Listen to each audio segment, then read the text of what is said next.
try and move the phone around a little bit. I've got about 20 minutes waiting to collect the child, my child obviously, one that I own, and I'm in the Peugeot, so it is the Peugeot 405 actually, which is going to its new owner tomorrow, and I don't have my phone mount with me. Hey, that works, doesn't it? I've had the car cleaned especially for him. It's had a mini valet, which is nice. That's a bit of a treat, isn't it, when you get a new car?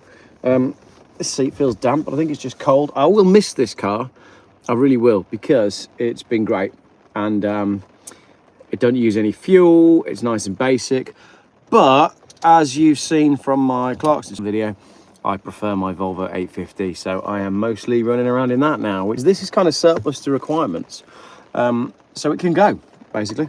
And update on the Peugeot 807, that is absolutely not a Citroen C8. That's been sold to a family friend, actually. So that one's going as well. So that's 2 cars on the way out this week, both Peugeots. I've got another Volvo. Oh crap, he's going to phone me any minute now. I've got another Volvo 850.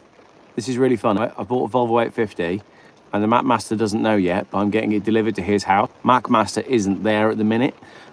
He's away in the Lake District. Yeah, it's hammering down here. So I'm going to order the car off of Facebook Marketplace. I'm going to pay the guy. I'm taking all the risks. And then at some point, don't tell Mac Master, at some point it will appear on his channel, because he'll get back to his house and be like, why is there a Volvo on my drive? And I thought that was funny. So Geoff, the master of Volvos, 1997 V70 2.4 manual petrol, 50,000 miles. Yeah, that's good. I've got one of them in my barn actually, except it's done 200,000 miles. Is it a petrol T5? No, it's not a T5. The turbos are more expensive, so it's another non-turbo. Hello from South Wales. Had my 208 GTI for years. They're good car. Oh, Lee, the map man, WhatsApp me. What's he saying? He's just sending me pictures of. We're going to do another video. You know, where we read his troll comments. You know, when he gets all these nasty comments from people, and we read them out, and it's quite funny. So we're going to do another one of those, and he's just sent me another troll comment to read. Are we all here? Is the connection okay? I'm out and about. Hi, Geoff. Just got back from Farmer's Dog. 24.3. 24.3. You were driving much faster than I was. I had high 30s out of that car. Are you going to be at Rustival this weekend? No, I'm not. I am. Please don't say the word buffering. No, I'm this weekend. I'm actually camping this weekend, which I will explain in another video. Yeah, no, I'm not going to Rustival. But I think it will be a great event. And if the weather's good, you'll have a fantastic time. If the weather's terrible, it will be rubbish. And you can't guarantee the weather anymore, can you? Has anybody else noticed this? Because the weather was supposed to be very, very good today, and it's not. It's rubbish. Have you seen the latest Watson video ranting about the electric infrastructure? Piss funny. No, I will check that out. I've got a cool video going up on my channel tonight. I've taken a bit of a relaxed day today. It's been a much more chilled out day. So there hasn't been any videos from me explaining that the end of the world is coming. Taking a break from doing that.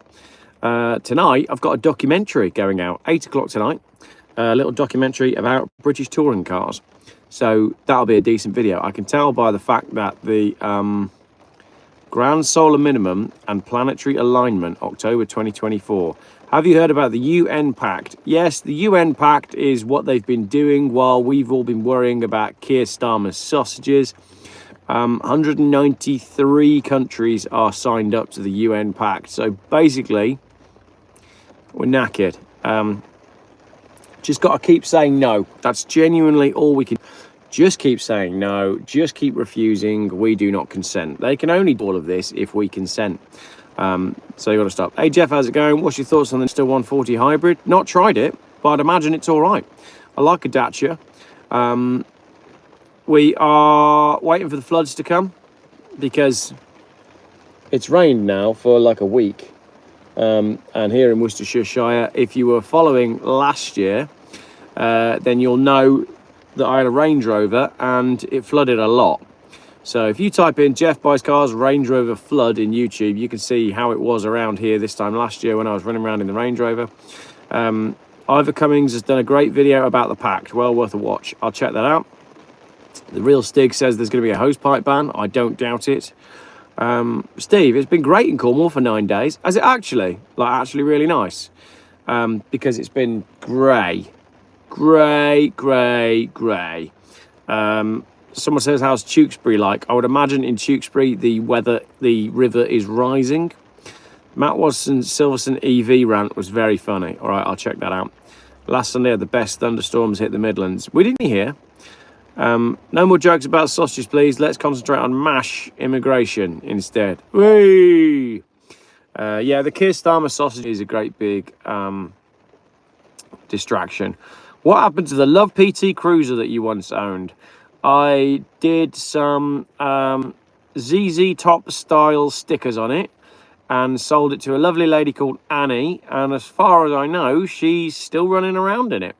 Steve's Volvos and other animals. Good afternoon. And someone back there said, do you want to do another track day? Well, after you watch my documentary video that's going out tonight, basically I've been watching lots of in-car footage from racetracks, and it's made me want to go on a track day again. So yeah, maybe there'll be a track day at some point in the future. I need to clear some cars out. As I said, got 2 Peugeots leaving me this week, but I have bought 2 more Volvos, so I've got 2 Volvos on the way. The track day was about 130 quid. Mrs. Geoff has done Mrs. Geoff has just sent me a photo of the internet speed because we're getting 200 megabytes per second download at home on the Starlink. Hi, Geoff. Did you see the new Morris Minor? No, I have not seen the new Morris Minor. I'll have to have a look. Geoff, are you planning any more dyno days? Good question, David.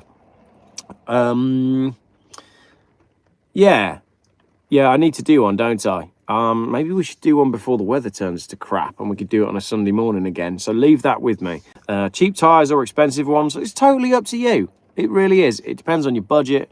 I always go for something middle of the range, but as I said, it was someone in the car industry that recommended land sales to me, which is why I went for them. Last real Volvo, 2007 V70, downhill from there. I'd go earlier than that. I really like my 850. Where'd you get the money to buy those cars? I don't have as many cars as everybody thinks that I do.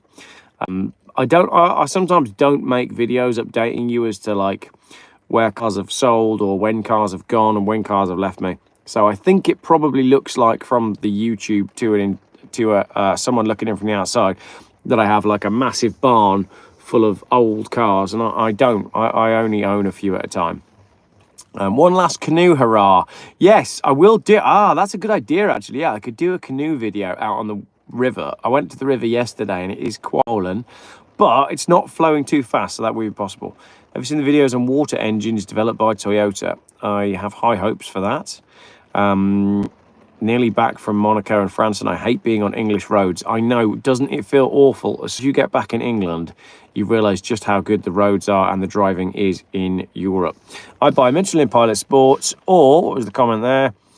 Or Uniroyal Rain Sports. Uniroyal Rain Sports are very good. Just put a set of 4 Uniroyals on my S2 RS Turbo, and I love that you're driving it in the winter. That's superb. We should be driving these cars all year long. I had a meeting with someone this afternoon called Neil, who's going to be appearing on the channel, who is going to be doing a video with me about something called Epic Cash, which is quite exciting, an alternative currency and a reason for us to have hope. So hopefully going to sit down with him at some point over the coming days. And Richard Vobes is in town tomorrow, so I may try and grab a coffee with Richard Vobes whilst he's here. We'll get a chance to make a video. I don't know what his schedule is like. He's giving a little talk in the evening. Tim S has caught me live. Hello, Geoff and everyone. Yeah, we're live later in the day today. As I said, I'm waiting for a child to finish after school club. Geoff, have you seen the new, what was that? Have you seen the new Culture Forums video about the Office of Budget Responsibilities figures for immigration and the contribution that immigrants make to UK PLC? No, go on. Send me a link, geoffbuyscars@gmail.com. I'd imagine that's hilarious. The thing is, with the immigration thing, right, I don't want to go into it because it's just so blatantly obvious. Either it is a plan to destabilise and depopulate the country of its indigenous peoples, or it's not. And if it's not, and if they're not actually UN soldiers who have been brought over here to implement various plan, if that's not true, then all you've got is 7,000 men every day coming across the channel and trying to join the economy. So if it's not about a UN army, then it's still not good, because this doesn't work either. You can't have 7,000 people coming over every day when we're only actually deporting something like 3% of them and expect the country to continue functioning. It doesn't work. So it must be by design. Agree, Tim. Vobes is the man. Richard Vobes is indeed the man. So I'll be looking forward to catching up with him tomorrow. Back to tyres now from the Dodgy Git show. The tyres make so much difference. Gone from Bridgestone and lops to cheapos, and it's funny in summer. However, in winter, it's almost dangerous. Took the run flats off as heavy. I've always hated run flat tyres. I do rate Dunlops. I've had some good Dunlops, and I've got Kumos on my other Volvo, but I haven't done enough miles on them yet to be able to, if they are any good. Blitz says we shouldn't be giving them anything. We should be sending them to Rwanda straight away. And Jack says run flats are a waste of money. Yes, run flats. What is the point? What is the point? They are such a compromise for a situation that, I mean, how many flat tyres have you had in your life? I've had one tyre. No, I've had two. I've had two flat tyres in my life. And it was caused by my own incompetence, because I ruined my tyres by lowering my car and then not fixing the tracking. So I scrubbed out a perfectly good set of tyres because I'm an idiot. This roof looks like they're coming to get him. Yes, they are beaming down. This is the Peugeot 405, which is going to its new owner tomorrow. Your mate is in New York meeting the rest of the C40 Cities pals. Yeah, totally. How did he get there? Did he walk to save the planet, or did he go on a private jet? Answers on a postcard, please. But make sure you deliver the postcard. And yeah, of course he went on a private jet, didn't he? It's just, the whole thing is an unbelievable joke. Jack said, I got a flat pulling up for an MOT in my 1.7 diesel Cavalier. Thank MOT man, plugged it for me before he actually tested the car. That's pretty cool. Hello, Geoff from the other side of the pond. Hello, Nova Rain. Whereabouts are you on the other side of the pond? What state are you in? Blitz says my CLK is on run flats, and I was told it needs to be on run flats. I'm guessing that was a lie by the dealer then. No, they don't need to be on run flats. It's just that if it's got run flats on it, you need to change all four of them at once, and that's going to be expensive. I once bought a Mazda MX-5 from London that had one run flat tyre on it. It made no sense, and the car wandered all over the road. Bought a really low mileage MX-5 because I thought, you know what, I'm going to treat myself. Instead of buying a cheap car, I'm going to go buy the most expensive one I can afford. And I think I spent almost £6,000 on a Mark III MX-5 when I was a much younger person. I bought a really low mileage one because I thought I'd be buying the best example. But because I bought a low mileage one, the brakes had never been used, so they all needed replacing. And it was on all of the wrong tyres because the guy had only ever driven it around London and he'd been ripped off by garages. So I got it out onto the main road, and for the first time the car was doing 70, 80 miles an hour, and it was all over the place. So my expensive car that I bought to buy the very best example of what I can and to go and buy a low mileage one, I ended up taking it for 4 discs, 4 sets of pads, and 4 tyres the day I got it. Brilliant. What was that about the demise of the estate car? Is a crime. Always had an estate. Why have they stopped making them? And how's your pub, McGeoff's, going on? The problem, if we ran the McGeoff's pub, right, I'd be drunk all the time, and Lee would never be there because he's always travelling. Live on a phone, 3 seconds behind on Android. At least the notifications are working. Have ling-longs on the old Toyota estate. Performance not enough to make a difference. That is also a perfectly valid point as well, because I put land sales on this. It's a very slow car. And everyone was like, oh, you'll feel that in the wet. I'm like, do you know how slow I drive this car? And the brakes are so bad anyway that I'm not going to notice it. I don't think I can actually lock the wheels up. There's a style to driving this Peugeot. You just kind of flow with the car slowly everywhere you go, not using any fuel. So it doesn't matter what tyres are on this thing. But it did run really nicely on the set of Lancers. Geoff, when you go to the lakes with Lee, don't drive. Use a too wide of the car over the hard knock pass. It's very narrow and scary if you meet another car coming the other way. Trust me, I know. Don't drive Don't use a too wide of a car. Don't use too wide of a car. I've chosen the car for our trip. I'm in the process of purchasing the car that we're going to use for our recreation of the trip. So that's quite exciting. I've got to go and collect it, but it's funny because it's a car that someone offered me a while ago, and I'm sure when it was first offered to me, it was £3,500. And I looked at it and I was like, that's very, very nice, but I'm not buying at the moment. And then I got another email with a slightly lower price. And then I just thought, you know what, I'm going to be really cheeky. I don't think this car is selling. So I emailed him back the last time he emailed me offering me the car. And I said, get back in touch when the car comes down to £1,000. And the gentleman was like, Geoff, you're crazy. There's no way this car is going to go for £1,000. But thanks for the offer. And sure enough, I got an email on Monday saying, do you know what, Geoff? Screw it. You can have it for £1,000. So there we go. So the car that I've given a secret away there. The car that we're going to be using for the our trip to the lakes to do our trip will have cost me less than 1 month's payment on Lee's Porsche. Have you seen the latest paper mile for all cars? 15p per mile. No, it's made up. The 15p per mile figure has been made up. There is no government source saying that there's going to be pay per mile. It won't come in. It will be a poll tax moment. The people will not have it. Take number plates off. Get some form of angle grinder. It's not going to happen. We have to make sure that it doesn't happen.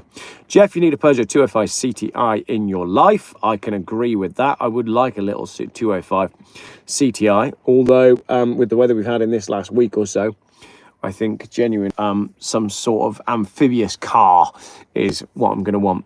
Can't wait for a trip with Lee, as you two together just reminds me of the magic trio of Top Gear. Keep up the great work. Thank you very much for that comment. I appreciate that. And although like the road trip videos and the collaboration videos, like they don't get the views that the rest of the channel does, you know, what people want is they want me sat in the car explaining things and ranting. That's what people like to watch. But although I like making those videos, I really enjoy making the road trip videos. I enjoy the like heavy editing that goes into them. So I'll always make them because they're fun. And the stuff with Lee is like that. Like it's nicely edited. I spend ages choosing the music and cutting all the clips together. I love it. So there's going to be lots of stuff coming out of the trip that we're going to do to the Lake District, which I'm quite looking forward to. I think it's going to be in the next few weeks, actually. Careful, Geoff. Lawrence Fox had all his electronics taken away for talking about angle grinders. Yeah, well, they've had it in for Lawrence Fox for quite some time. So it'll be interesting to see where we go with all of that. The country is certainly in... It feels like we're on hold at the minute, doesn't it? Things have seemed to pause. There you go. I've enjoyed the variety in your content and channels. Thank you very much. I do try to shake it up. I try to do different stuff. I don't want to be making the same videos all the time. And, you know, you might get a serious video in the morning and then in the evening we might be on a road trip, or you might just get a road trip video, or you might get a serious video. You never really know what you're going to get with Geoff Buys Cars. But I want you all to watch my video tonight. 8 o'clock tonight, I've made a documentary. I've made a little documentary about touring cars, and I'm curious to see how it goes down. Very little yearly MOT fixes, and considering it petrol 1.8, not bad MPG even when towing. That's a superb car. It is a relatively simple petrol engine. I think people knocked a Mark III Mondeo because I ran a Mark III Mondeo for getting on for 2 years, and I just found that every MOT I was doing suspension bits or exhaust bits or all that was the 2.2 TDCI. But that's a forever car. If you can keep a car like on minimal maintenance, perfect. So yeah, absolutely. Expanding foam causes quite a mess. I assume you're talking about cameras there. You got the pick and mix selection just right, Geoff. Thank you very much. Good grief, it looks gloomy there. The trails have been busy. Yes, the geoengineering is absolutely 100% going on around us, and it's making for a very, very depressing and depressed country. Have you done a video about the PCP scandal that's being pushed on social media? No, I haven't yet, actually. Oh, who's got an XJ6 with 390,000 miles? That's very cool. Keir Starlin and his sausage party have been talking yesterday about on the pubs. Yeah, they're just trying to annoy you. They are just trying to annoy you. They want you to be always annoyed, and they don't want you to think about the fact that they've just signed an agreement with the UN to completely screw up the whole country. They're trying to distract you with sausages. Do you think he actually said that accidentally? There's not a chance. Not a chance. That was all planned. I look forward to the budget next month. Motorists are going to be screwed, especially if they have a diesel. Yep, I am. Yeah. Nix Watson's here. She didn't get a notification. Sorry, Nix. Nothing to do with me. Geoff, I'm still waiting for my Renault mug. Is that actually true? Are you still waiting for a mug? Send me an email, because I have got some Geoff Buys Cars mugs left. I've got one box left, and I'm going to put them on my shop probably later on today. Probably not today, maybe tomorrow. Only problem with the British mindset is we think we actually have to follow their rules. The Americans threw the tea into the harbour. I know. Yeah, I was chatting with someone about this earlier on. If you've got 100% of the population, right, only if your stickers didn't arrive either, send me an email. I need to do another batch of those as well. So geoffbuyscars@gmail.com. I appreciate that some may have slipped through the gaps and not been sent out, because my admin system was not fantastic, because it was basically just me and Mrs. Geoff and me going through my emails, and it didn't really work. So yeah, basically, if like 100% of people you've got, only 20% of the people are happy to entertain the fact that there might be an evil cabal running the world, and then only % of that 20% are actually bold enough to go out and cut accounts